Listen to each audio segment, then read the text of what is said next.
नमस्कार, जन टीवी देख रहे हैं आप। मैं श्वेता शर्मा आपके साथ। खबरों की शुरुआत से पहले एक नजर डालेंगे अभी की हेडलाइंस पर। सीएम पुष्कर सिंह धामी ने ली बैठक। राज्य के सभी जिलाधिकारियों के साथ की वर्चुअली चर्चा। कई मुद्दों पर हुआ मंथन।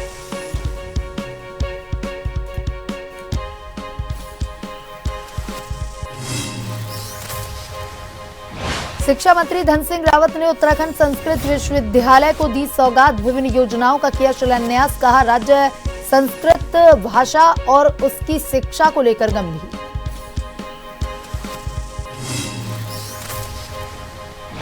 चारधाम यात्रा की तैयारियों को लेकर सरकार सजग। सूचना महानिदेशक ने कहा, पर्यटन नीति में किए गए बदलाव, यात्रा व्यवस्था और बेहतर करना उद्देश्य।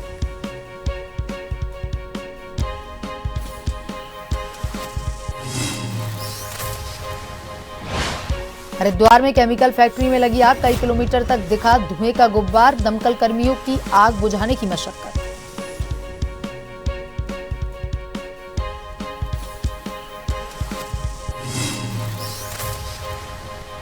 लोहाघाट ब्लॉक के गुमदेस क्षेत्र में चेतोला मेले का शुभारंभ। चमू देवता की पूजा अर्चना। जत्थों ने ढोल नगाड़ों के साथ की मंदिर की परिक्रमा। आज मुख्य मेले का आयोजन।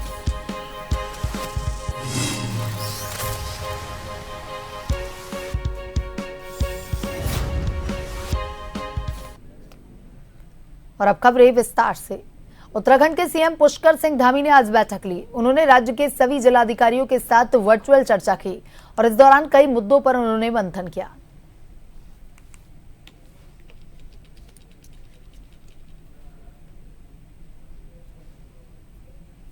तो उत्तराखंड के सीएम पुष्कर सिंह धामी ने आज सभी जिलाधिकारियों की एक बैठक वर्चुअली ली है और इस बैठक में कई मुद्दों को लेकर के सभी जिलाधिकारियों से चर्चा की गई है।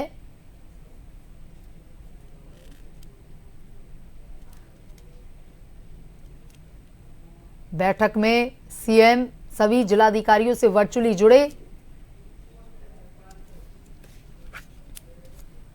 और इसी खबर पर ज्यादा जानकारी के साथ हमारे bureau chief SN Pant online पर जुड़ चुके हैं। एसएन पंत, आज सीएम पुष्कर सिंह धामी ने सभी जिलाधिकारियों के साथ वर्चुअली बैठक ली थी। काफी ऐसे मुद्दे थे जिन पर चर्चा हुई। कौन कौन से वो मुद्दे जिन पर आज चर्चा रही और कितनी खास ये बैठक?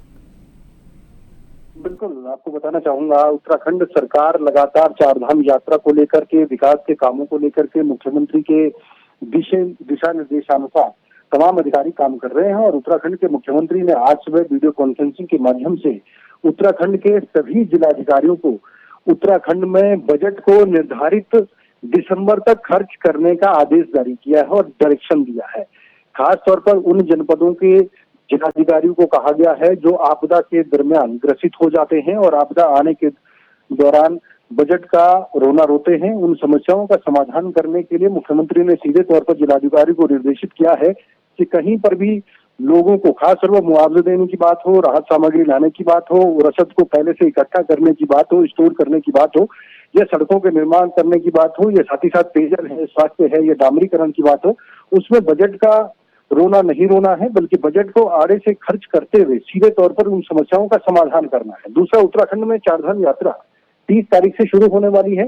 चारधाम यात्रा शुरू होने से पहले उन तमाम तैयारियों को मुकम्मल इंतजाम देने हैं, चाहे वो पेयजल की व्यवस्थाएं हो, रजिस्ट्रेशन के काउंटर हो, ट्रैफिक सिस्टम हो, पार्किंग हो, मल्टी लेवल पार्किंग अगर कहीं पर है तो उसको व्यवस्थित किया जाए। साथ ही साथ जो रैन बसेरे हैं, शेल्टर होम है, जो डंडी कंडी खच्चर वालों के लिए आरामदायक है, मेडिकल कैंप है, और इस तरीके की जो दुश्वारियां पेश आती हैं उनको दूर किया जा सके। खासतौर पर जब अगर बरसात का सीजन होगा तो उस समय मलेरिया और डेंगू का प्रकोप बढ़ जाता है। उसको लेकर के भी अपने अपने जिलों में नगर निगम, नगर निकाय के माध्यम से अभी से सौंदर्यकरण, नालियों की सफाई पर भी ध्यान देने की बात कही है।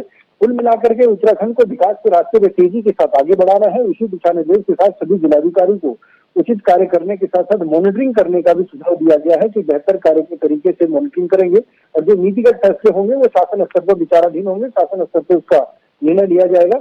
लेकिन उत्तराखंड में विकास की कोई गति बजट के कारण रुकनी नहीं चाहिए। इसको लेकर के मुख्य निर्देश मुख्यमंत्री की ओर से अधिकारियों को दिए गए। जी एसएन पंत, तमाम जानकारी के लिए धन्यवाद।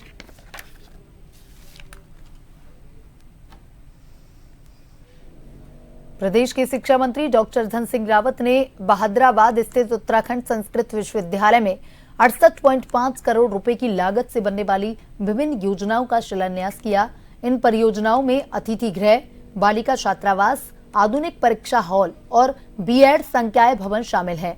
शिलान्यास कार्यक्रम के दौरान विश्वविद्यालय प्रशासन की ओर से डॉक्टर रावत का फूल मालाओं से भव्य स्वागत किया गया और इस अवसर पर विश्वविद्यालय के कुलपति के साथ साथ भाजपा के हरिद्वार जिलाध्यक्ष आशुतोष शर्मा और अन्य स्थानीय प्रशासनिक अधिकारी भी मौजूद रहे।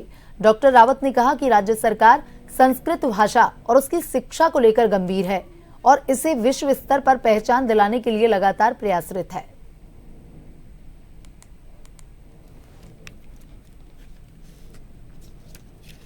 संस्कृत विश्वविद्यालय के लिए बहुत महत्वपूर्ण दिन है कि लगभग 68 करोड़ रुपए की लागत से यहाँ पे परीक्षा हॉल का भी निर्माण होगा, लड़कियों के लिए छात्रावास का भी निर्माण होगा, हमारे कार्मिकों के लिए टाइप 2 से लेकर टाइप 4 तक के यहाँ पे आवास भी बनाए जाएंगे और यहाँ पे एक गेस्ट हाउस भी बनाया जाएगा। कुलपति आवास भी बन के तैयार हो गया है और मैं कह सकता हूँ कि जब से हमारा संस्कृत विश्वविद्यालय बना और जब से संस्कृत विभाग बना, पहली बार हमारी सरकार ने एक मुश्त लगभग 68.5 करोड़ रुपए की लागत से यहाँ पे काम किए जा रहे हैं।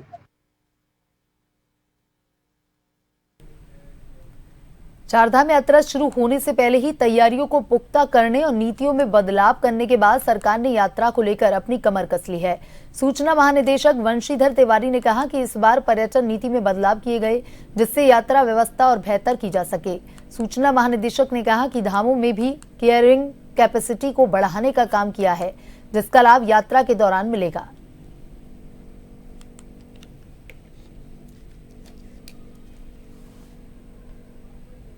जो ऑनलाइन रजिस्ट्रेशन हो रहा है, आप सभी अवगत हैं, उसमें वाहनों के नंबर भी लिए जा रहे हैं जी, ताकि ये पता रहे कि कितने वाहन किस स्थिति में आएंगे। उसके अनुरूप जगह जगह कहाँ पार्किंग है उसकी जानकारी उनको दी जा रही है। अगर बीच में भी कहीं रोकना पड़े तो ऐसी जगह उनको रोका जाएगा जहाँ पर पार्किंग की पर्याप्त व्यवस्था है। तो प्रबंधन, भीड़ प्रबंधन के नजरिए से वाहनों की जो रजिस्ट्रेशन है और जो कुल आने वाले लोग हैं उस हिसाब से उनका प्रबंधन किया जाएगा। और इसी खबर पर ज्यादा जानकारी के साथ हमारे संवाददाता हिमांशु बरमोला फोन लाइन पर जुड़ चुके हैं। हिमांशु, चारधाम यात्रा शुरू होने वाली है और उससे पहले ही प्रशासन जो है वो अंतिम रूप तैयारियों को दे रहा है। क्या कुछ अब की बार नए बदलाव चारधाम यात्रा में दिखाई देने वाले हैं? आपको बताना चाहता हूँ उत्तराखंड में चारधाम यात्रा की शुरुआत 30 अप्रैल से होने जा रही है और तकरीबन 1 माह से भी कम का समय जो है बचा हुआ है। हालांकि पांचवें धाम की अगर बात कर ली जाए, जिसे सिखों का सबसे पवित्र तीर्थ स्थल कहा जाता है हेमकुंड साहिब, उसको कपाट खुलने में अभी भी तकरीबन 1 माह से अधिक का समय है। ऐसे में जो है मुख्यमंत्री पुष्कर सिंह धामी दिशा निर्देश देते हुए नजर आ रहे हैं, लगातार समीक्षा बैठकें कर रहे हैं चारधाम यात्रा के मद्देनजर, क्योंकि चारधाम यात्रा को मुख्य रूप से देखा जाए तो चारधाम यात्रा जो है उत्तरकाशी, रुद्रप्रयाग और चमोली जिले में चारों धाम पड़ते हैं और ऐसे में सबसे ज्यादा जो प्रशासन को सतर्कता बरतनी चाहिए, तो ऐसे में लगातार दिशा निर्देश देते हुए नजर आ रहे हैं। वहीं अगर अभी तक चारधाम यात्रा की बात कर ली जाए तो तकरीबन 13 लाख से ज्यादा जो है श्रद्धालुओं ने ऑनलाइन पंजीकरण करवा लिया है और इसके साथ ही साथ अब जो है लगातार जो है चारधाम यात्रा से संबंधित जो भी विभाग है वो अपनी SOP जारी कर रहे हैं। इसी क्रम में अगर स्वास्थ्य की बात कर ली जाए तो तकरीबन जो स्वास्थ्य विभाग ने अपनी SOP जारी किया, तीर्थ यात्रियों की स्वास्थ्य सुरक्षा पर जो है विशेष तरीके से जोर दिया है।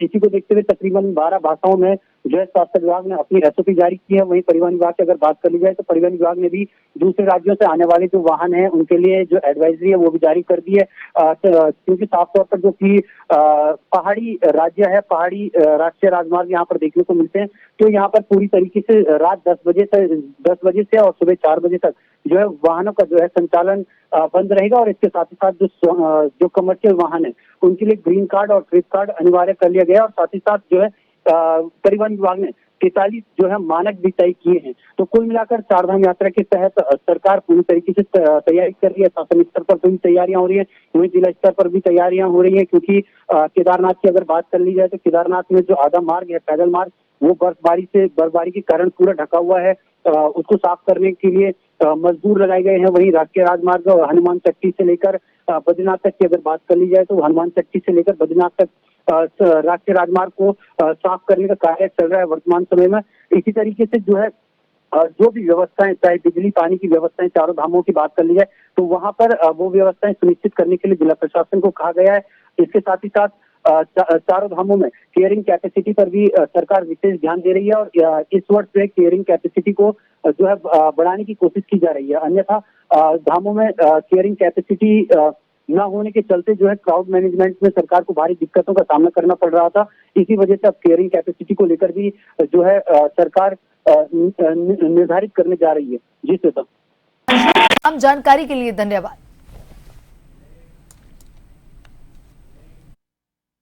और सीधे लिए चलते हैं आपको देहरादून, जहां पर आयोजित चिंतन शिविर में शिरकत कर रहे हैं सीएम पुष्कर सिंह धामी।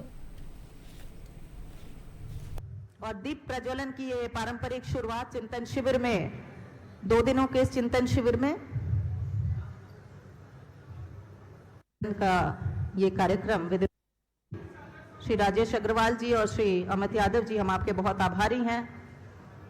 बहुत ही विनम्रता के साथ विनम्र आवेदन करना चाहूंगी कि हमारे माननीय ओजस्वी मुख्यमंत्री श्री पुष्कर सिंह धामी जी, उत्तराखंड के मुख्यमंत्री, हमारे सामाजिक न्याय एवं अधिकारिता मंत्रालय में मंत्री डॉक्टर वीरेंद्र कुमार जी, आप सभी मंच पर आमंत्रित हैं। साथ ही राज्य मंत्री मंत्रालय में श्री रामदास अठावले जी, माननीय राज्य मंत्री श्री BL वर्मा जी और सभी मंत्रीगण, विभिन्न राज्यों के प्रतिनिधि, अधिकारी और सभी यहाँ पर अपने साथ अपनी गरिमा में उपस्थिति के साथ प्रस्तुत हैं। और हम बहुत ही हर्षित महसूस करते हैं।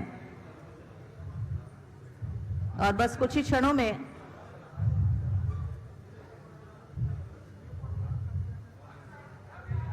संकल्प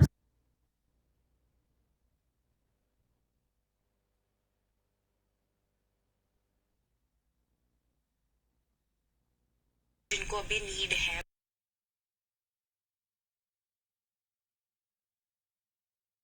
जम्मू से हावड़ा के बीच यात्रा करने वाले यात्रियों के लिए एक अच्छी खबर सामने आ रही है कि अब हिमगिरी एक्सप्रेस का स्टॉपेज अब फिर से रुड़की में शुरू हो गया है, जिसके चलते उत्तर प्रदेश के कानपुर के देहात और उत्तराखंड आने जाने वाले यात्रियों को एक बड़ी राहत मिलने वाली है। हिमगिरी एक्सप्रेस का ठहराव करीब 3 साल से रुड़की में बंद था, जबकि रुड़की रेलवे स्टेशन ए श्रेणी में दर्ज है, जिसके कारण केंद्र सरकार की अमृत रेलवे स्टेशन योजना का भी हिस्सा रुड़की में बना है। आज सांसद त्रिवेंद्र सिंह रावत एवं कई प्रमुख लोगों ने ट्रेन को हरी झंडी दिखाकर रवाना किया। आपको बता दें कि रुड़की रेलवे स्टेशन पर आयोजित कार्यक्रम को संबोधित करते हुए सांसद त्रिवेंद्र सिंह रावत ने कहा कि सौभाग्य और सुविधा की बात है कि हिमगिरी एक्सप्रेस ट्रेन अब यहां रुकेगी, जिससे कई लोगों को फायदा होगा। उन्होंने कहा कि आने वाले 3-4 माह में रुड़की रेलवे स्टेशन भरपूर सुविधाओं से युक्त होगा। राज्यसभा सांसद कल्पना सैनी ने यात्रियों को शुभकामना देते हुए कहा कि वैष्णो देवी जाने वाले यात्रियों को ट्रेन का लाभ मिलेगा, साथ ही लंबी दूरी का सफर कम समय में तय होगा। विधायक प्रदीप बन्ना ने कहा कि आने वाले समय में रुड़की का स्टेशन हाईटेक होने वाला है। स्टेशन पर यात्रियों के लिए लगातार सुविधाएं बढ़ रही हैं। यह ट्रेन का स्टॉपेज भी इसका ही एक हिस्सा है।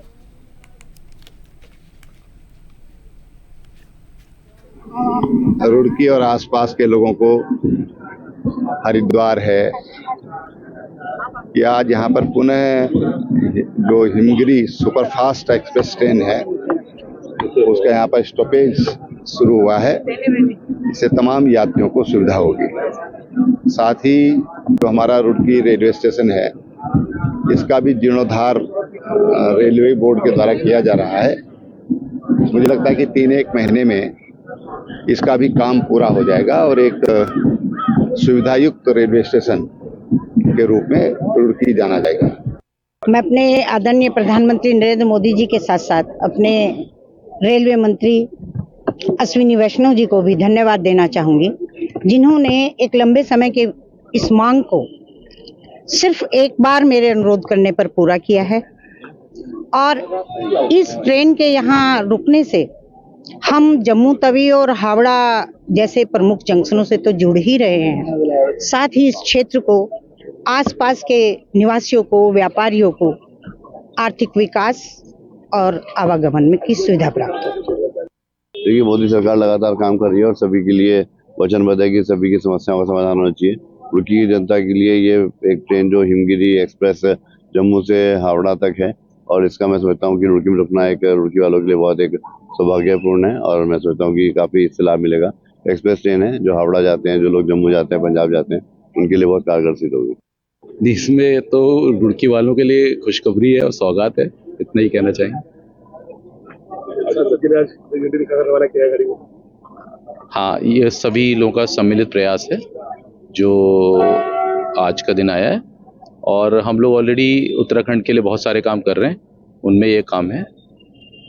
इसमें मैं थोड़ा सा ये कहना चाहूँगा कि कई बार जब एक प्रोजेक्ट हम लोग कंसीव करते हैं तो एक डेफिनेट डेमोग्राफी होती है, उसको एग्जामिन किया जाता है, सॉइल की क्या कंडीशन है, क्या उसकी प्रॉपर्टीज़ हैं, उसके बाद हम लोग ऐसा फैसला करते हैं।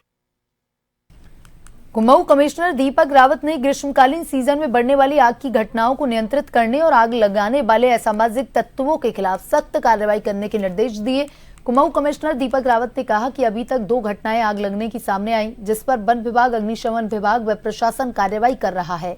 इसके अलावा उन्होंने कहा कि कुमाऊं मंडल में आग लगने की घटना यदि सुनियोजित रूप से होती या कई जगह असामाजिक तत्व द्वारा आग लगाई जाती, ऐसे में विभाग मुकदमे दर्ज करने के साथ सख्त कार्रवाई करने के निर्देश दिए गए हैं।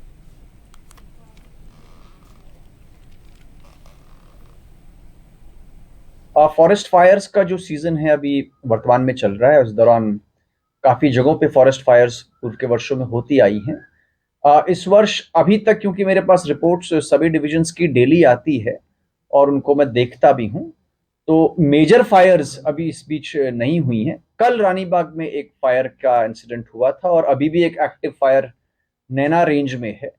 तो इसमें फॉरेस्ट डिपार्टमेंट, हमारा जो अग्निशमन विभाग है, इसके अलावा प्रशासन और बाकी जो हमारे जनप्रतिनिधि हैं वहां से भी हमें सूचना मिलती है। इसकी हम मॉनिटरिंग लगातार करते हैं। जो फायर एक्सटिंग्विशिंग इक्विपमेंट है, मौके पे जाया जाता है।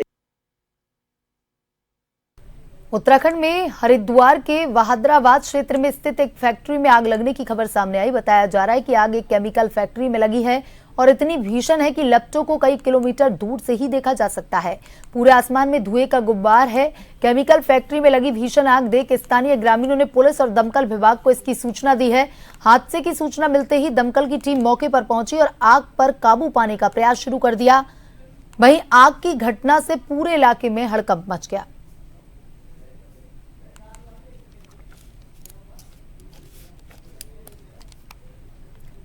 रुद्रपुर में बाबा साहब डॉक्टर भीमराव अंबेडकर की मूर्ति से छेड़छाड़ की गई। किसी असामाजिक तत्व ने डॉक्टर अंबेडकर की मूर्ति के गले में टायर डाल दिया। इस घटना के बाद अंबेडकर समर्थकों में रोष पैदा हो गया और समर्थकों ने अंबेडकर की मूर्ति के नीचे ही धरना प्रदर्शन शुरू कर दिया। पूर्व मेयर रामपाल ने रुद्रपुर कोतवाली में अज्ञात के खिलाफ मुकदमा दर्ज करवा दिया है। किच्छा विधायक तिलकराज बेहड़ ने मामले के दोषी की शीघ्र गिरफ्तारी की मांग की है। एसपी उत्तम सिंह नेगी ने बताया कि शरारती तत्व की गिरफ्तारी के लिए 2 से 3 टीमों का गठन कर दिया गया है। जल्द ही खुलासा कर दिया जाएगा।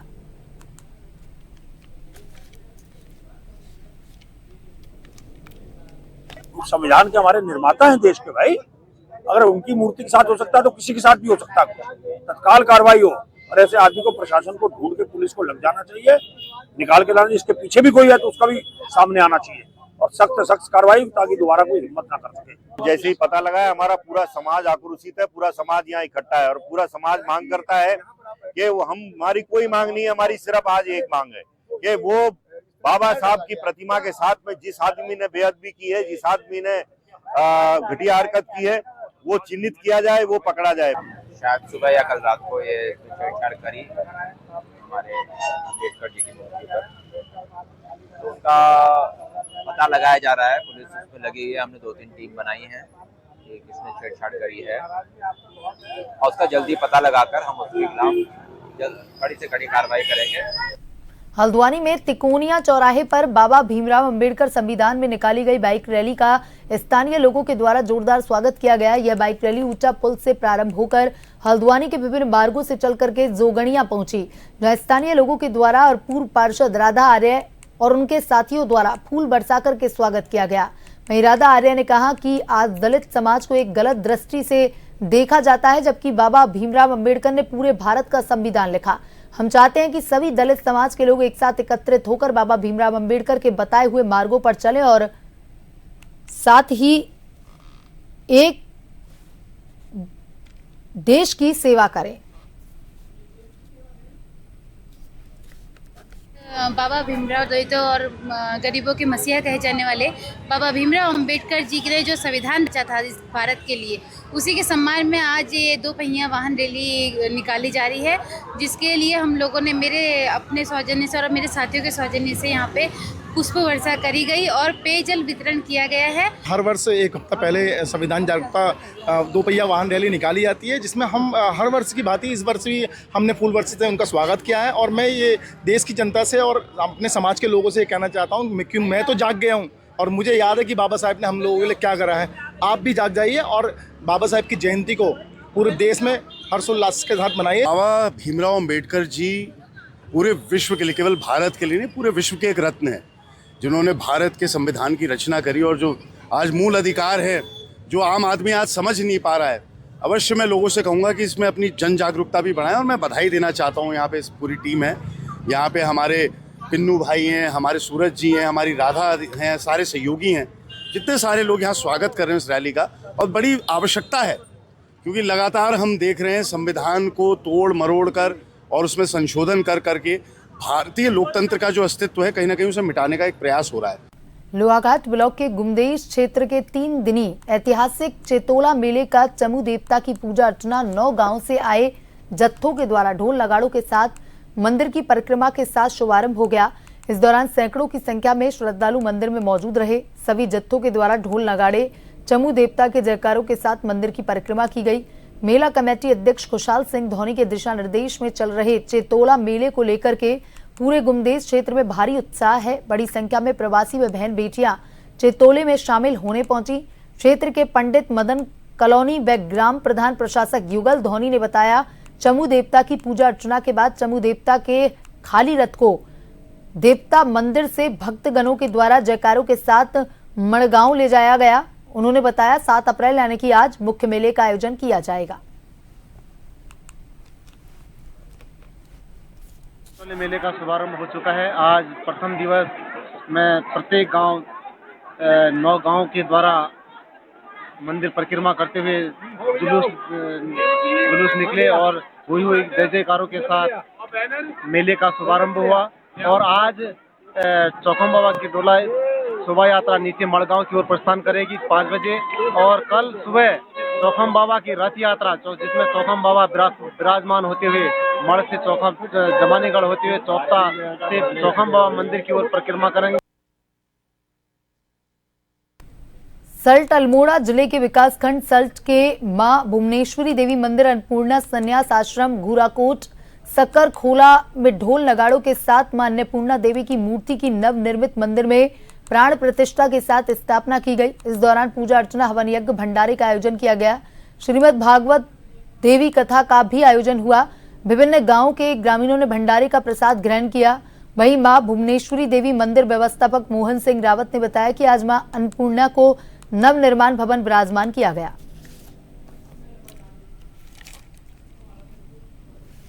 पिछले 14 जनवरी के दिन यहाँ पर एक अन्नपूर्णा स्वरूप में माँ का अवतार हुआ था और वो अवतार होने के बावजूद हम आज उस माँ को यहाँ पर नवनिर्माण भवन में विराजमान किया है और माँ यहाँ विराजमान हुई है। उसका भंडारा और यहाँ पर श्रीमद् देवी भागवत का कार्यक्रम किया जा रहा है। तो आज हर्षोल्लास के साथ जो है माँ को माँ के भवन में विराजमान किया गया। बुलेटिन में अभी तक के लिए इतना ही। बने रहिए जन टीवी के साथ। नमस्कार।